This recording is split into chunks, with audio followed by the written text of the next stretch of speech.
During a recent CNN town hall with Anderson Cooper and Sanjay Gupta, presumptive Democratic nominee Joe Biden was asked if he would support universal basic income, among other ideas, in order to help people recover from the financial crisis caused by COVID-19. Disappointingly, Biden did not address the question directly. Here's the clip.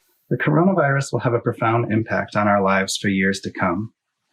Many people believe that very big New Deal type proposals will be needed in order to recover economically and to ensure the health and safety of all Americans. Are you willing to consider universal health care, basic income, and other ideas that perhaps just a few months ago you would have thought to be too ambitious or unnecessary? Well, I didn't think they were too ambitious. Wait. Joe Biden thinks universal basic income isn't too ambitious? Let's go on. I thought that universal health care can be accomplished by providing a public option for Obamacare, significantly increasing the subsidies for Obamacare. It would cost a lot of money. It costs about $750 billion, but it would provide universal care for everyone and everyone with pre-existing conditions. And I also do think there's going to be a need. Look, you have entire generation of young people beginning back in 2000 when the attack occurred on 9/11 that in fact have been behind the eight ball from the time they got out of school, whether it was high school or college. We ended up in a situation where we had the Great Recession.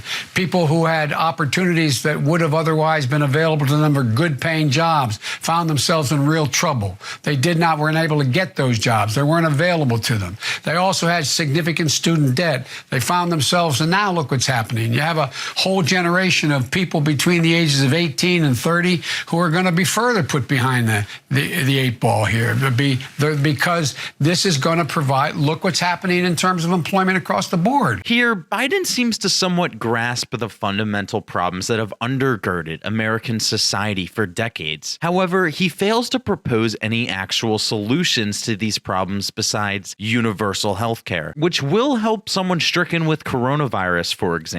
But it won't do anything for the people who are sick and missing their paychecks. It won't do anything for the 30 million new Americans suddenly on unemployment. It won't do anything for the majority of Americans who are already struggling to pay their bills before this crisis. What Joe needs to realize is that these problems will only be exacerbated unless universal basic income is passed into law. And so I think we have to look at it totally differently than we have before.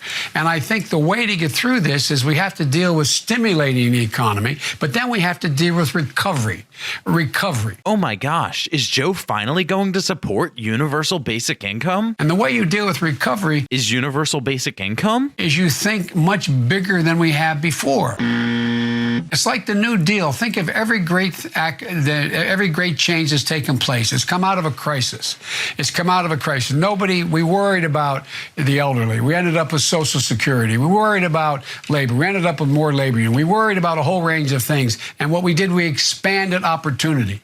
And I think we have an opportunity now to significantly change the mindset of the American people, things they weren't ready to do, even 2-3 years ago. Like come out for universal basic income, similar to Bernie Sanders, Mitt Romney, AOC, and Donald Trump, who have all come out to support a form of universal basic income in the past month, along with dozens of senators and representatives across both sides of the aisle. I wonder what Joe has for us, though. I think you're going to see minimum wages going up. I think you're going to see the ability of us to provide for significant health care for every single American. Not surprisingly, Joe mentions raising the minimum wage as a solution to recover from the virus. What does a minimum wage do for all the people who have already lost their jobs or will lose their jobs? What will a higher minimum wage do for the caregiver watching over a family member? It's disappointing that Joe is still so behind the curve on this important issue. His former opponent in the race, Andrew Yang, who championed universal basic income and endorsed the former vice president, recently said Biden was in danger of losing many of the young people who came out to vote for Bernie during the primary. And it seems like his fear is coming to fruition. So if Joe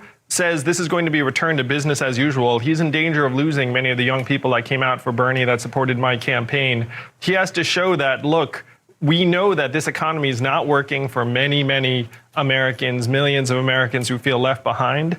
And you can't just say we're going to swing the pendulum back to the Obama-Biden years. We have to actually start doing the work that activated people to vote for Donald Trump, that activated people to get out for Bernie Sanders. I believe Joe is open to that message. Unfortunately for Democrats who want to beat Trump in November, it doesn't look like Joe Biden has what it takes to earn the votes all the way from progressives to libertarians alike. Back to the original clip, Joe has more to say, but it doesn't really make much sense. And I think you're going to see changes in education because the public realizes, holy mackerel, I didn't know this. It's like the Band-Aid's been ripped off. The systemic racism that exists, the systemic way in which we treat people who have not had the opportunity to get the education that they're entitled to. I think that's going to all change. And I think it's going to build the economy. So according to Joe Biden, coronavirus is somehow going to stop racism when in actuality it has done the opposite. One last thing. Oh no. Look,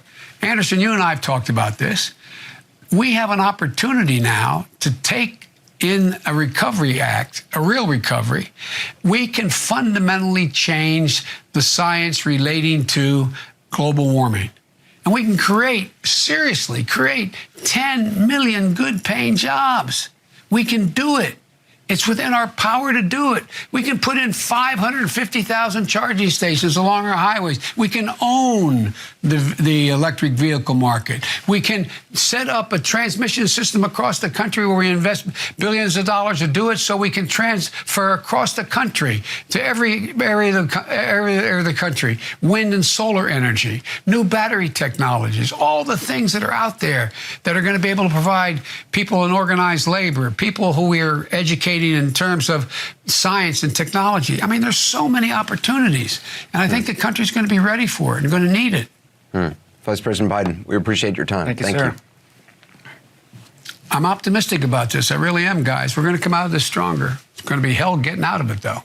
Yeah.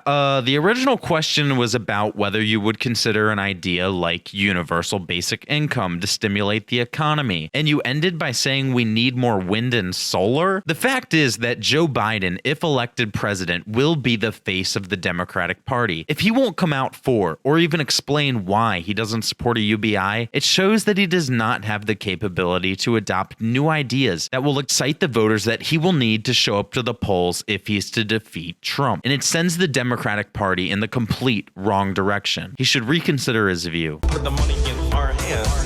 Put the money in our hands. Put the money in our hands. Put the money in our hands. Can we afford it? Yes. Will it cause inflation? No. Is it awesome? Yes. Is anyone trying to make it happen? Yeah, that guy.